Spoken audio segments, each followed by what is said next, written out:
Hello and welcome back to another edition of the Packet Educational Video Series.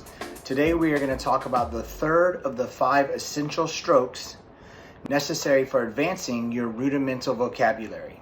Today the stroke we're going to look at is what we call the Huck-A-Dit, and this is found on page 3-3 and carries over into 3-4, which is the 5 essential strokes section from the packet. So Huck-A-Dit is similar to the tut-dooba-doo in that it starts with a staccato stroke. So the first stroke I am going to play is staccato. And like we've said before, we want as much relaxation in the staccato as possible. We want to make sure we're not squeezing too much, because any extra tension will bleed into the next part of the stroke and will keep us from being able to play it fast, smoothly, and consistently. So start off with a nice relaxed staccato stroke. Then we go into a low double beat. So basically the Huck-A-Dit is just that.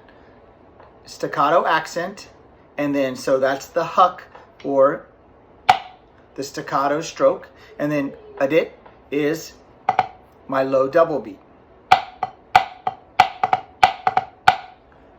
So Huck-A-Dit would sound like this.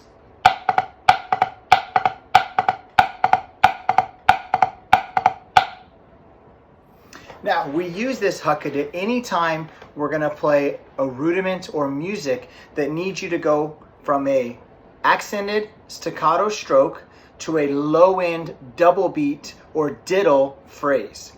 So, for example, that could be like a flam drag, or a paradiddle diddle, or a tap drag, or a tap roll, or anything where I need to go staccato and then diddle, or staccato and then doubles.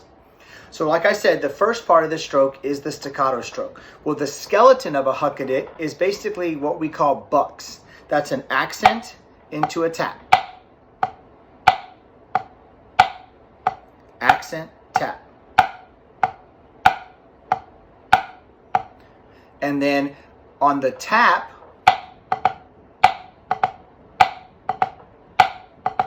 we add a note right before that tap, and that makes it a double. So one te, one la li te, two la li te.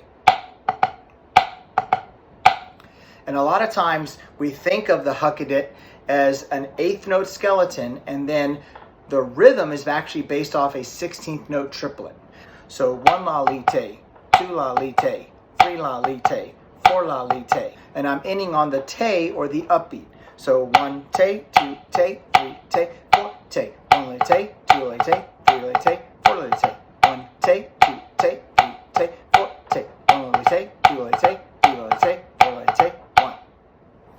Cool. And my goal is to keep that accent and tap skeleton, 1 te, 2 te, going the whole time without changing the rhythmic integrity, without changing tempo, without changing the heights. So I want to keep that happening and then add that one note in right before the upbeat, which gives me my diddle. And the diddles in this case are mostly going to be played with the fingers, because usually it's fast enough that you need fingers. It can be wrist if it's slow enough, but we're going to focus on the faster version today, so we'll need our fingers.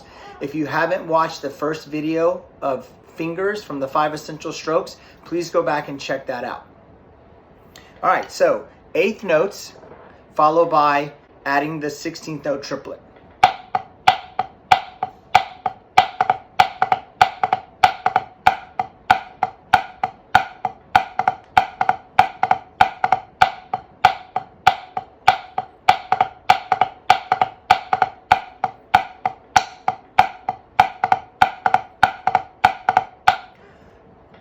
I can show you how the triplet sounds by filling in the space when I play the stroke. So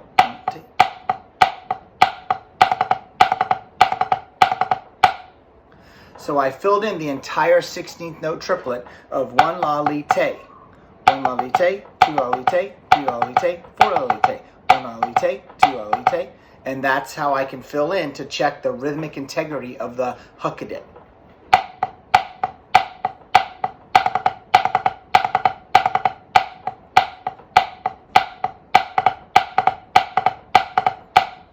So I can go back and forth between filling in the rhythm or just playing the Huck-A-Dit. I can also do them back to back without stopping.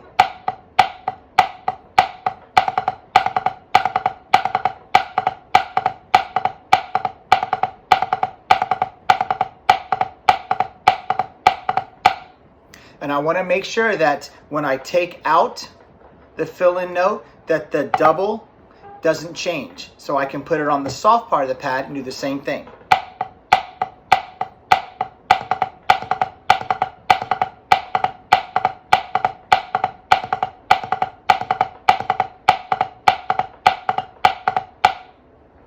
And notice both times I did that example, I started with the skeleton, even if it was only for one bar.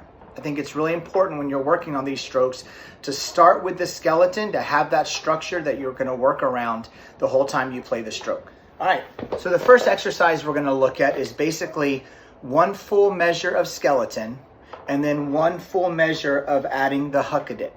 And then 2 counts of skeleton, 2 counts of Huck-A-Dit, 1 count, 1 count. So I go, it's a 4-2-1 feel. So here we go.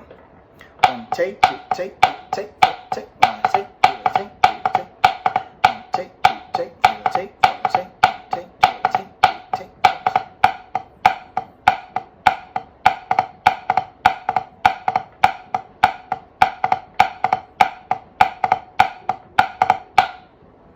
And when I go back and watch that video, I'm going to be watching to make sure my heights didn't change, make sure the structure of the 1 take, 2 take skeleton didn't change, and that I had a nice, easy to read double or diddle on the low end.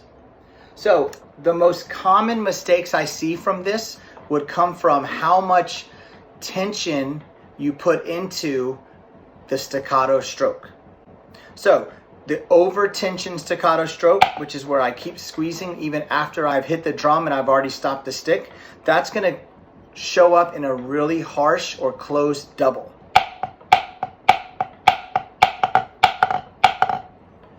Because I'm grabbing on so much, I can't use my fingers to play the double. So in that case, I've got to relax the back of my hand so I can be ready to use my fingers. The other one would be where I don't put enough staccato into the accent and I lose control because I'm so worried about not squeezing.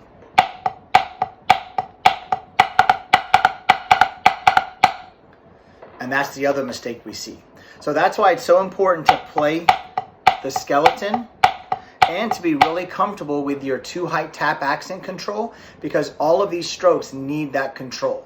All right, last thing I'm going to do is kind of show you how we put this stroke into a rudiment. So if I play the paradiddle diddle and I split it on the pad and then I take out my left hand, there's the Huck-A-Dit.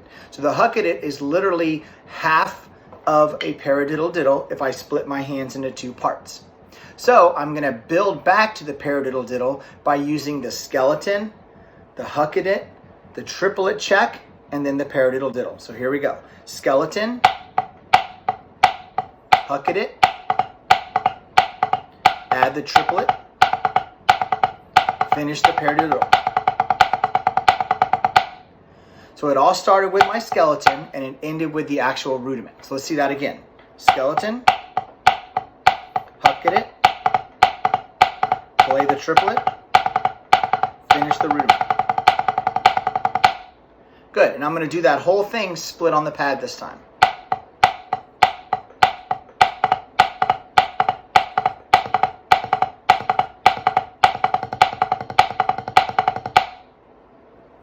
So there it is. That's the Huck-A-Dit. And again, anytime you have an accent into low double beat, you're going to need to know how to play the Huck-A-Dit stroke. And because paradiddle diddles are so common in our literature and playing them really fast is not a big deal, then you've got to be comfortable with your Huck-A-Dit stroke. All right, grab your sticks, grab your pad, get to practicing.